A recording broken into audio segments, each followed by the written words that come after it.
کسی نے سلطان محمود غزنوی سے یہ بات کہی، اللہ اکبر، کہ آپ کا نالائق بھتیجا میرے گھر میں گھس آتا ہے۔ یہ بات کسی بڑھیا نے کہی حضرت سلطان غزنوی سے کہ آپ کا نالائق بھتیجا میرے گھر میں گھس آتا ہے اور میری بیٹی جوان ہے، بس اس کے آگے میں کچھ نہیں کہنا چاہتا۔ تو حضرت نے فرمایا کہ جب وہ بدبخت دوبارہ تمہارے گھر میں آئے تو مجھے فوری اطلاع کر دینا، اور اپنا خصوصی کوئی کوڈ ورڈ دیا کہ جب اس کے ساتھ تو آئے گی تجھے کوئی میرے تک پہنچنے میں رکاوٹ نہیں بنے گا، تو پھر میں انصاف کے تقاضے پورے کروں گا۔ 2-3 دن گزرے، بڑھیا آ گئی، رات کا موقع تھا، سلطان اٹھا، تلوار لی اور ساتھ چل پڑا۔ بڑھیا کے گھر میں داخل ہوا، داخل ہوتے اس نے کہا کہ چراغ گل کر دیا جائے۔ چراغ گل کر دیا گیا تو اس نے جا کے اس نوجوان کی گردن کاٹ دی۔ پھر اس کے بعد اس نے کہا کہ مجھے پانی دیا جائے، اس نے پانی کا کٹورا دیا، اس نے پانی پیا، پھر کہا اب چراغ جلا دو۔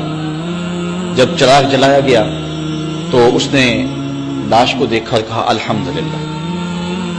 بڑھیا نے کہا کہ مجھے بتائیں کہ آپ نے یہ 3 کام بڑے عجیب کیے ہیں، جب آئے ہیں تو چراغ بند کروایا ہے، پھر پانی مانگا ہے، اور پھر الحمدللہ کہا ہے۔ تو بادشاہ نے ٹالا، کہا کہ اس راز کو راز رہنے دیا جائے، لیکن بڑھیا ضد کر گئی۔ تو بادشاہ نے کہا سنو کہ تم نے کہا تھا کہ آپ کا بھتیجا ہمارے گھر میں گھس آتا ہے اور میری بیٹی جوان ہے، تو جب میں تمہارے گھر داخل ہوا تو میں نے چراغ اس لیے بجھوا دیا تھا کہ کہیں عدل کے تقاضے پورے کرنے میں رکاوٹ نہ بنے اور بھتیجے کا چہرہ مجھے انصاف کرنے سے روک نہ دے، تو میں نے اس لیے چراغ بجھوا دیا۔ کہا بات سمجھ آ گئی۔ تو کہا آپ نے جب چراغ بعد میں روشن کروایا تو الحمدللہ کیوں کہا؟ کہا کہ میں اس دن سے پریشان تھا کہ میرا خون اتنا گندا ہو گیا کہ بادشاہ کا بھتیجا ہو کے ایک بڑھیا کے گھر میں جا کے یوں زیادتی و ظلم کرتا ہے، لیکن جب چراغ جلا روشن ہوا تو وہ میرا بھتیجا نہیں تھا، وہ کوئی اور تھا، صرف ہمارا نام استعمال کرتا ہے۔ تو میں نے کہا الحمدللہ، یا اللہ تیرا شکر ہے کہ میری نسل اتنی گندی نہیں ہوئی ہے۔ تو کہا آپ نے پھر فوری پانی منگوایا اور پیا۔ بادشاہ نے کہا بڑھیا یہ راز رہنے یہ نہ پوچھو۔ بڑھیا ضد کر گئی کہ نہیں مجھے یہ بھی بتاؤ۔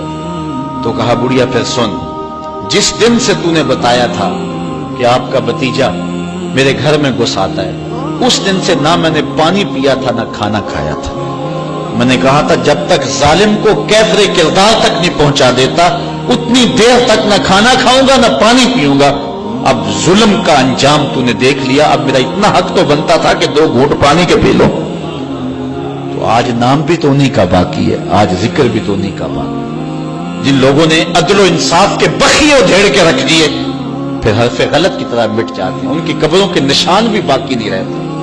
دنیا کے اوپر کتنے لوگ تھے، رضا شاہ پہلوی دیکھ لیں، ایران کا شہنشاہ ایران دیکھ لیں، کہ پھر بعد میں دیکھیے کہ ان کو قبر کے لیے جگہ نہیں مل رہی ہے۔ تو جنہوں نے عدل کیا، جنہوں نے انصاف کیا، تو زمانے کے اوپر نام انہی کا رہتا ہے، اور کسی ملک میں کسی جگہ پہ عدل و انصاف سے ہی ملک اور وطن قائم رہتے ہیں۔